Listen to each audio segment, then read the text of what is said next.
ഇപ്പോൾ എല്ലാ ചാനലുകളിലും ചർച്ച നടക്കുന്ന ഒരു പ്രശ്നം, യഥാർത്ഥത്തിൽ ഞാൻ അതിൽ ഇടപെട്ടത് ഇസ്ലാം മതത്തിൽ കർമ്മശാസ്ത്രം ഉണ്ട്.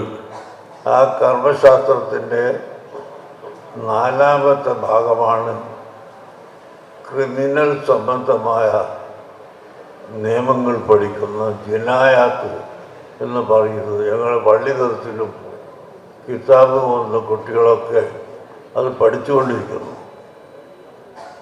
ഇബാദാത്ത്, മുനാക്കഹാത്ത്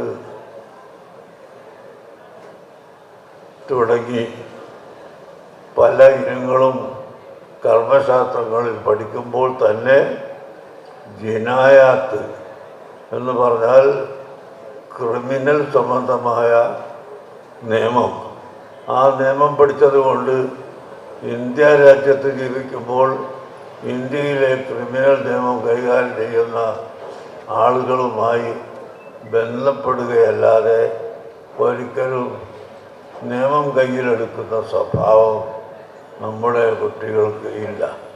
അതുപോലെ ഇപ്പോൾ യമനിൽ ഒരു പെൺകുട്ടിയെ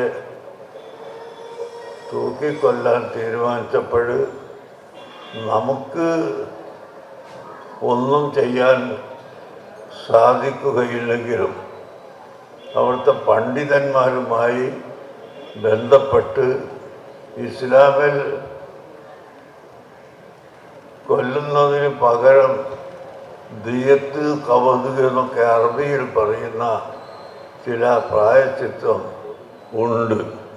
അത് ചെയ്താൽ വിട്ടുകൊടുക്കാൻ കുടുംബങ്ങൾക്ക് അധികാരമുണ്ട് എന്ന് ഇസ്ലാം മതം നിർദ്ദേശിക്കുന്നു. ഈ കാര്യം ഞങ്ങൾ അവിടെയുള്ള ആളുകളെ ബന്ധപ്പെട്ട് ജഡ്ജിമാരോടും കുടുംബങ്ങളോടും സംസാരിക്കുകയും അതിൻ്റെ ചർച്ച ഇപ്പോഴും അവിടെ നടന്നുകൊണ്ടിരിക്കുകയുമാണ്. കുടുംബക്കാർ മുഴുവനും സമ്മതിക്കാതെ വിട്ടുകൊടുക്കാൻ കോടതിക്ക് അധികാരമില്ല.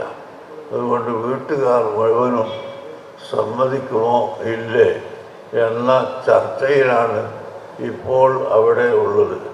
ഏതായാലും നമ്മുടെ വാക്കുകൊണ്ട് അങ്ങനെ ഇസ്ലാം മതത്തിൽ സൗകര്യങ്ങളുണ്ട് എന്നും ഇസ്ലാം മതം ഒരു വർഗീയവാദത്തിൻ്റെയോ വർഗീയ പ്രസ്ഥാനത്തിൻ്റെയോ മതമല്ല എന്നും ലോകത്തിന് പഠിപ്പിച്ചു കൊടുക്കലും ജനങ്ങൾക്ക് നന്മ ചെയ്യാൻ ശ്രമിക്കലും ഞങ്ങളുടെ കർത്തവ്യമാണ് എന്ന നിലക്കാണ് ഞാൻ വിഷയത്തിൽ ഇടപെട്ടിട്ടുള്ളത്.